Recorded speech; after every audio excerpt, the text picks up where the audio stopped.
He was America's first superstar CEO and, for a time, arguably the most trusted man in the country. With the passing of Lee Iacocca at the age of 94, Phil LeBeau looks back at his colorful life and important legacy. Lee Iacocca was a giant in the auto industry, with a legacy that goes far beyond saving Chrysler in the early 80s. Whether it was devising a plan, executing the plan, eliminating the obstacles, or selling something that was difficult to sell, he was a master at all those things. The son of Italian immigrants, Iacocca rose quickly through the ranks at Ford, making his mark leading a group that created the Mustang in 1964. But after repeated clashes with Henry Ford II, who was chairman of the Ford Motor Company, Iacocca was fired in 1978.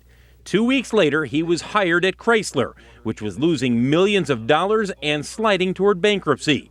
But Iacocca convinced the federal government to lend Chrysler over $1 billion, and he went to work transforming the company, cutting costs, buying American Motors, the parent of Jeep, and creating the minivan, which became wildly popular, as did Iacocca, who was seemingly everywhere pitching Americans to buy a Chrysler. If you can find a better car, buy it. I describe him as a very, very complex but highly intelligent and overall highly effective executive. By the early 90s, Chrysler had moved into a new headquarters north of Detroit, and Iacocca was ready to finally turn over the keys.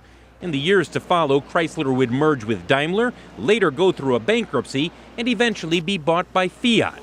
And while Iacocca faded from the auto world, his legacy carried on, a tribute to the man who transformed two of the big three automakers. Phil LeBeau, Nightly Business Report, Chicago.